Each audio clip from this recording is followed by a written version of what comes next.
బ్రహ్మదేవుడు సృష్టిని సృష్టించే ముందు గాడిదను దగ్గర రమ్మన్నాడంట.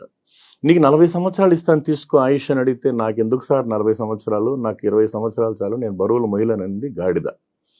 కుక్కను రమ్మన్నాడు, నీకు 40 ఇస్తాను తీసుకో అన్నాడు. నాకెందుకు సార్, నా బతికే కుక్క బతుకు, నేను మురిగి సావలేను, నాకు 20 సార్లు 20 ఇయర్స్ అని చెప్పింది. ఓకే 20 ఇచ్చాడు, జీవో పాసింది, 20 పక్కన పెట్టాడు.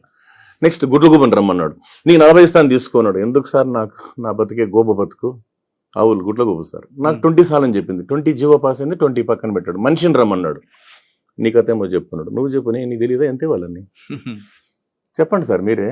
40 ఇస్తాను తీసుకో. అవసరం లేదు సార్, నాకు 100 ఇయర్స్ కావాలని ఎంజాయ్ చేయాలి, వద్దయ్యా 40 ఏళ్ళు హ్యాపీ బతికి తెచ్చుకుంటే వినలేదు సార్ మనోడు. వెంటనే ఏం చేశాడంటే, ఆ 40కి గాడిద బ్యాలెన్స్ 20, కుక్క బ్యాలెన్స్ 20, గుడ్లగూబ బ్యాలెన్స్ 20. ఈ 40కి అంటే ఈ 60 జతేసి 100 ఇయర్స్ జీవో ఇచ్చేసాడు ఎవరు, బ్రహ్మదేవుడు. దీని అర్థం ఏమంటే మనోడు 40 వరకు హ్యాపీగా ఎంజాయ్ చేస్తాడు సార్. పెళ్లి చేసుకుని హనీమూన్లు, టూర్లు, షికార్లు, ఎంజాయ్. 40 స్టార్ట్ అయింది సార్ గాడిద బరువు. డొనేషన్లు, స్కూల్ ఫీజులు, కొడుకు పెళ్లి, కూతురు పెళ్లి, చివరికి 60 వరకు అన్ని అగసాట్లు అయిపోతుంది సార్. రిటైర్ అయ్యి ఇంట్లో వచ్చి కూర్చుంటాడు. కుక్క మాదిరి మురిగేది, కుక్క మాదిరి తిరిగేది. అంటే వాళ్ళు ఎక్కడన్నా గుళ్ళకు గోపురాలకు పోతే కుక్క మాదిరి ఇంటి దగ్గర కాపలా. అవును సార్. 80 నుంచి 100 వరకు చావకుండా బతికుంటే ఇంటి ముందర పెద్ద సీసీ కెమెరా సార్. గుడ్ల గోపులా చూస్తాను, ఎవరు వచ్చిపోయినారా అని అడుగుతుంటాడు. ఇది మానవ జీవితానికి సంబంధించి అంటే అంటే చాలా కాలంగా మన జీవితానికి పరమార్థం, ఇది అర్థం పరమార్థం అంటారు ఈ భాగం. నేను ఈ మధ్య కాలంలో మనకు మా గురువు గారు డాక్టర్ సి నారాయణ స్వామి గారు, అదేవిధంగా కాకినాడకు చెందినటువంటి పుత్తూరి సీతారామరాజు గారు సార్, ఆయన కెనడా దేశంలో కెనడా డే కథల పోటీల్లో రైతన్న గురించి చెప్పి ఆ ఆలోచింపజేసే విధంగాను, కన్నీరు తెప్పించే విధంగాను, ప్రోత్సహించే విధంగాను ఉన్నటువంటి ఒక అద్భుతమైన కవిత మీ ముందు అంటే వినిపించిపోతున్నాను సార్.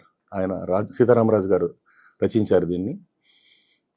అతను కాడి దించేసి వెళ్ళిపోయాడు, అతను ఊరు వదిలిపెట్టి వెళ్ళిపోయాడు, కాస్త వెతికి పెట్టరు. ఏ రైల్వే స్టేషన్ ముందో, ఏ బస్టాండ్ జనం మధ్యనో రాలిపడ్డ ఆకులా మాసిపోయి ఉంటాడు. వర్షం కురవడానికి సిద్ధంగా ఉన్న మూగ మేఘంలా గుప్పెడు బువ్వ కోసం. ఆ అడుగులే మొన్నటిదాకా మట్టి చాళ్లపై మొక్కలు మొలిపించాయి.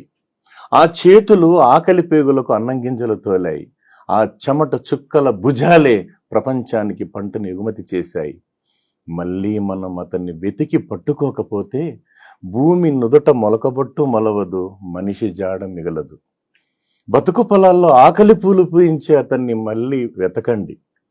బ్రతుకు పైరు ఎండక ముందే మెతుకు గింజలు కోయడానికి కొడవలు అందిద్దాం.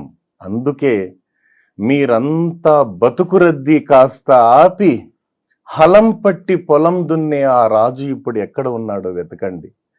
మళ్ళీ అతన్ని ఆకుపచ్చని పొలాల్లో దిగపెట్టి వద్దాం. ఆకలి పేగులను అనాథలు చేయొద్దని బతిమాలుకుందాం. ఇది రైతన్న గొప్పతనం సార్. అదే కదా సార్, రైతే రాజు. అంతే సార్, రైతే మన నారాయణ స్వామి సార్ చెప్తారు సార్, రైతే మన కోసం ఉన్న వెన్నుపూస, మనకై కరిగే వెన్నపూస. రైతే మన ప్రాణదాత, రైతే మన అన్నదాత. రైతన్నకు లేదు కులం, రెక్కల కష్టమే అతని అభిమతం. రైతు చెయ్యకపోతే సేద్యం, దైవానికి సైతం ఉండదు నైవేద్యం. మీరు ఎక్కువ ప్రాస తీసుకుంటారు కదా. ప్రాస అనేది ఉంటే మైండ్లోకి ఈజీ కనెక్ట్ అవుతుంది సార్. అందులో ఇప్పుడు ఎంత స్వీట్ అండ్ షార్ట్ గా చెప్తేనే అర్థం చేసుకోగలరు సార్. ప్రొలాంగింగ్ అంటే వాళ్ళకి అర్థం కాదు కదా సార్. అందుకే రైతు యొక్క 10 వేళ్ళు భూమిలోకి పోతేనే మన 5 వేళ్ళు మనకి ఈజీగా నోట్లోకి వస్తాయి సార్. కరెక్ట్.